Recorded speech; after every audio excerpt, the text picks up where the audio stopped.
இது அப்படியே தொண்டரடி பொடியாழ்வார் தமிழ்ல மொய்த்த வல்வினையுள் நின்று மூன்றெழுத்து உடைய பெயரால் கத்திர பந்துமன்றே பராங்கதி கண்டு கொண்டான். இத்தனை அடியரானார் இறங்கும் நம் அரங்கனாய பித்தனை பெற்று வந்தோ பிறவியுள் பிணங்குமாறே. தொண்டரடி பொடியாழ்வார் சொல்றார், அந்த கத்திர பந்துவை நினைச்சு பாருங்கோ.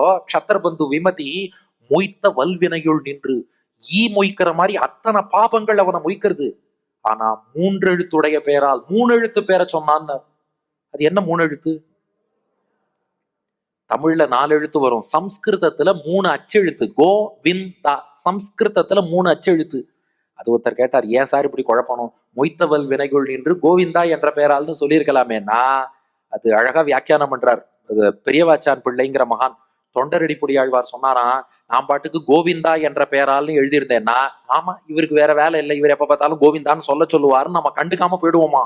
இந்த பொடி வச்சு 3 எழுத்துடைய பெயரால்னா ஏதோ 3 எழுத்துங்கிறாரே, அது என்னன்னு தெரிஞ்சுக்கணும்னு நமக்கு ஒரு கியூரியாசிட்டி வரும். எப்போதுமே கொஞ்சம் ஒளிச்சு மறைச்சு சொன்னாதான் என்னன்னு ஆர்வம். அதுவும் தமிழ்நாட்டுல 3 எழுத்துன்னா எப்போதுமே ரொம்ப பிடிக்கும். தமிழ்நாடு எப்போதுமே ஏதாவது ஒரு 3 எழுத்தோட கண்ட்ரோல்ல தான் இருக்கும்.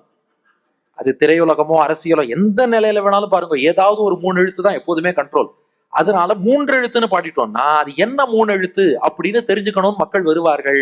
அதுக்கப்புறம் தான் கோவிந்தா அந்த 3 எழுத்தில் என் மூச்சு இருக்கும் என்று புரிந்து கொண்டு கோவிந்த நாமத்தையே உயிர் மூச்சாக கொள்வார்கள். அதனால 3 எழுத்துடைய பெயரால் கத்திர பந்துமன்றே பராங்கதி கொண்டு கொண்டான். விமதியாகிய க்ஷத்ரபிந்து கூட கோவிந்தான்னு சொன்னா, தப்பு பண்ணிண்டே கோவிந்தா சொன்னாலும் திருந்தினா, அடுத்த ஜென்மம் பக்தனாக வாழ்ந்தான். தொடர்ந்து கோவிந்தா சொன்னா, சரணாகதி பண்ணி மோட்சம் போனான். அப்ப பகவானுடைய திருநாமங்கள் நம் பாபத்தை போக்கி நற்கதி கொடுக்கும்.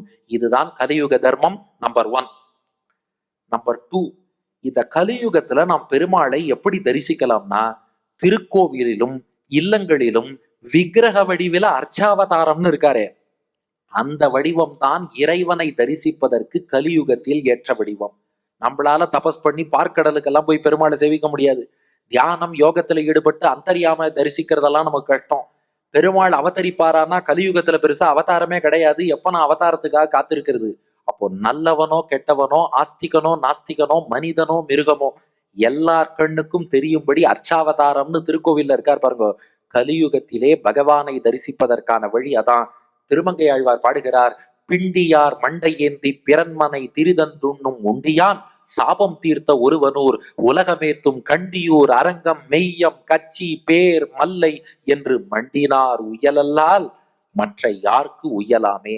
இதையும் விஷ்ணு தர்மம் சொல்றது.